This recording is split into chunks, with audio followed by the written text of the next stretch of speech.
If you are watching this, please do comment, like, subscribe, join the notification gang, hit the notification bell, get notifications every and any time I post. Thank you, I appreciate it, and I'm out. What is up, YouTube? It is showtime, and I am back with another video. Now in today's video, we're going to be going over how to get every single rebound in NBA 2K21. You guys know rebounds are keys for my centers out there. But before we get started, we just hit the big 600. I swear, every third or second video I make, we go up by another 100 subscribers. It's actually crazy how fast we're growing. I think it was around 2 videos ago that I was celebrating 500, and I'm already at 600. So I appreciate everybody that's been liking, subscribing. I've been getting a lot of comments just talking about how helpful my videos have been, and that's all it is. That's all it's about, guys. Just being able to help you guys become better players and being able to do what I love the most. So once again, guys, thank you again. Please do like, comment, and subscribe, and let's get straight into the video. So as you guys know, rebounding is a very big and important factor in being a great big man in whatever mode you're playing, whether it's my career or stage or park.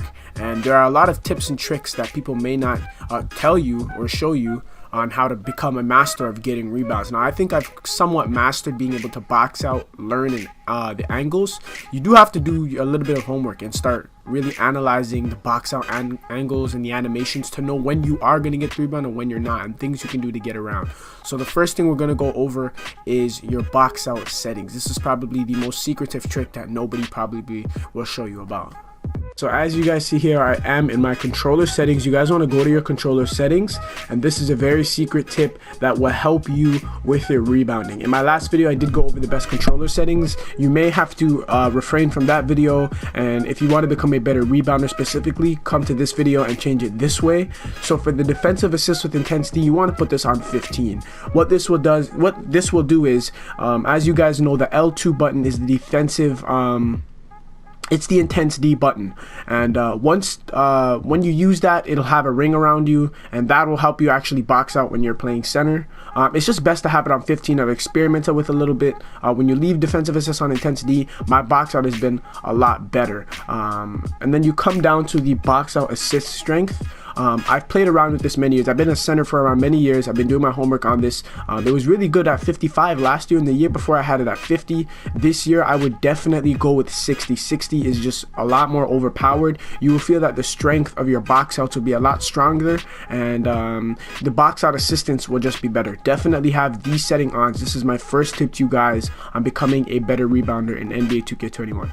So with that tip, that should significantly help your box out and just the strength of your box out assists, and we'll get on to the next tip. So my next tip or piece of advice to you guys is your badge setup. Your badge setup being a center is very key to how many rebounds you will be able to get in this game. So as you guys can see, this is my personal badge setup that I'm currently using. We're not going to go over all of them because, as you guys know, these badges right here, brick wall, interceptor, intimidator, chase down, these don't affect how you box out or get rebounds or rim protector, but these 3 badges will. These 3 badges are very key. So just to break down each one, we have box. Box wasn't a needed badge last year. It was a very weak badge. People left it on bronze last year. This year, it has definitely been boosted. Like it's definitely a better badge this year, and it's very, very, very effective. Some people do gold, some people do Hall of Fame, just so I can get the most amount of rebounds possible, because I do play 2s more than anything, and you guys know you have to score consecutively. The objective is not to give the ball over, so I try to get as much rebounds as possible. So I do leave my box on Hall of Fame.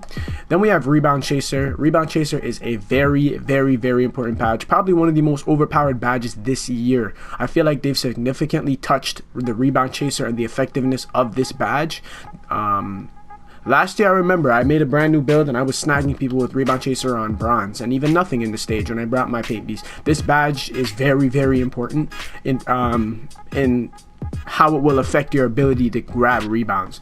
And last but not least, this is definitely probably my favorite badge to have for rebounding, is Worm. It's honestly amazing. just to break it down, it allows rebounders to swim or spin around box out more easily. You will feel the difference and your ability and the freedom. You have that free movement to be able to just swim, move around, and break box out. This is the badge that will make you break out people's box outs. So if you feel like I'm not going to get this board, how to trigger this badge, people don't know, is you actually do not press the rebounding button.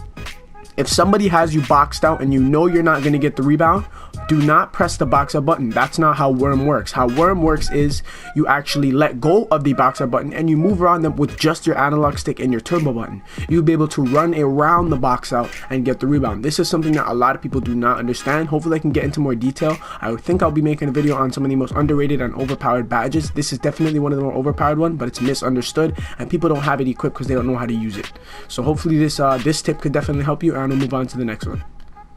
Now for this last tip, it is more about understanding how you box out and the best way to get box outs. So while I explain some of these things, I'll be leaving some clips of me getting rebounds, and hopefully it will give you a visual example of how to do these things. So when you're getting rebounds, right, the objective is for you to be able to box out your opponent so they cannot get the rebound. So how you do this is you press L2. L2 is the box out button when you do not want the other person to get the rebound. Now what I'll do is I'll leave a few clips specifically for this. What you'll see is me being in front of the defender. The defender will be behind me. I will be in front of the defender. And when the ball goes up and the person shoots and it misses, you press triangle. So it's also about the way you are able to time your jump for the rebound, and it's your ability to stay in front of the other rebounder, the opposing rebounder, and be able to box him out so that he cannot go for that rebound. One more piece of vital information when you're rebounding. If you notice that the rebound is not going your way, run towards the rebound. Don't box out and watch it go out of bounds. Be a dog. That's what rebound chasers for. It enhances your ability to chase the rebound, run for it, and go for that rebound wherever it's going to. And especially when you're in glass take, you'll be able to see wherever rebound's going. It should be so very easy. Glass cleaning takeover is such a overpowered badge this year.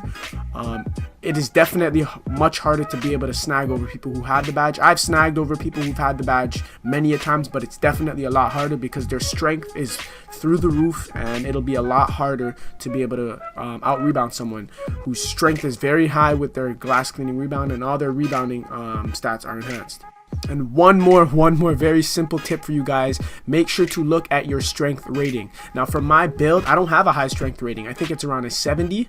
I don't need it. This is a paint beast build, but just know that if you do have the higher strength, if you have a 90 strength, for example, your screens will be like 10 times better. I versed a 7'3", 7'2" center just yesterday who had around a 90 something strength. He was big as hell, and every single screen that he was setting, my guard was on the floor. So I think I'm gonna make a very big build next year for the twos, specifically for twos, and I think I have a lot of fun setting a lot of big boy screens for my guards, and that's what makes people the best center in the game, being able to get your guards open at a higher rate than everybody else on the court.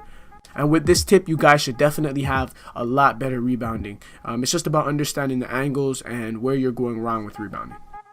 Now that is all for today's video, guys. I want to thank you guys for the view. If you did like the video, please like. If you like what I'm doing, hit the subscribe button for your boy. And if you want to join notification gang, hit the notification bell. That is the most important thing. Just an update, guys. I will be getting next gen around November 20th. I am so excited. This is going to be a whole new turnaround for my channel. We're going to do a lot of big things. I think this channel is going to blow up with next gen.